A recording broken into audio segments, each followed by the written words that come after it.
Hello everybody! Welcome to my channel. Para po sa kaalaman ng lahat, nais ko pong basahin sa inyo ang isang sulat na ibinigay sa amin about sexual harassment. At bago ko ikwento yan, I'm Sha and this is Israel Hotel Housekeeper channel. Shoutout po sa lahat ng hotel workers dito sa Israel at sa lahat po na nag-a-apply papunta po dito bilang isang hotel workers. Karapatan nating malaman ang kaligtasan ng ating pagkatao kapag tayo pupunta dito sa Israel.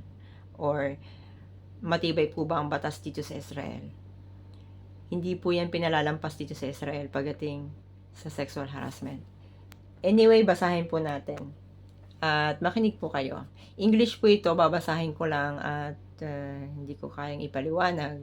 Kayo na lang pong bahalang mag-translate kung sakasakali. Pero naiintindihan naman po natin ito, tingin ko. Yung mga malalalim lang na words, siguro, i-translate na lang po ninyo. At hindi rin po ako ganun kagaling mag-speech. Because that is not my mother tongue. My mother tongue is Tagalog. Anyway, basahin po natin. Dear staff member, Sexual Harassment Prevention Policy. Israel's Sexual Harassment Prevention Law dealing with the prevention and management of sexual harassment and bullying in the workplace was enacted on September 1, 1998. For your information, the following regulation highlight the main directives of the law and specify what behaviors constitute sexual harassment. Number 1. Extortion. When the act of person is required to perform is of a sexual nature. Number 2. Indecent act carried out upon another person for the purposes of sexual arousal, gratification, or degradation. This may or may not involve consensual physical contact. Number 3. Repeated propositions of a sexual character. In cases where the recipient of this proposition has shown the harasser that he or she is not interested in the propositions. Number 4. Repeated comments addressed to a person and focus on his or her sexuality when that person has demonstrated to the harasser that he or she is not interested in these comments. Number 5. An insulting or debasing reference to a person regarding his or her sex or sexuality. Number 6.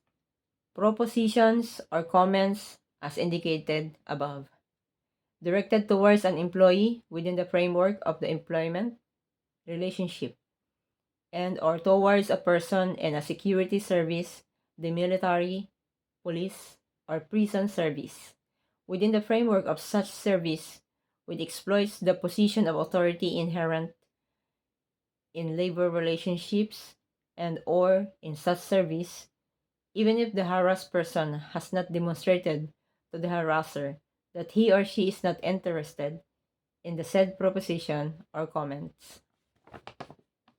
Number 7. Bullying is harm of any nature stemming from sexual harassment or from a complaint or legal action brought as a result of sexual harassment. The hotel's management stresses that sexual harassment and bullying damage working relationships and are in the direct opposition to the company's policy. These acts will therefore not be tolerated. Sexual harassment and bullying are grave disciplinary violations that will result in disciplinary action being taken against the harassing or bullying party in keeping with the collective employment agreement and or in a formal complaint and or civil action. Sexual harassment can be carried out by either a man or woman against a member or either sex. The purpose of this policy is to protect human dignity, freedom, and privacy, and to promote equality between the sexes in the workplace and in every other place where hotel activities are being held, both during work hours or in any other situation in which someone in the position of authority may exploit that authority.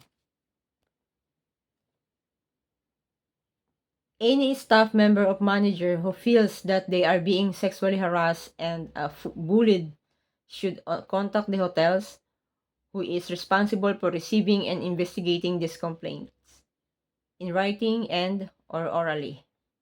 If the complaint specifically relates to this manager, the complaint should be directed instead to the hotel's general manager.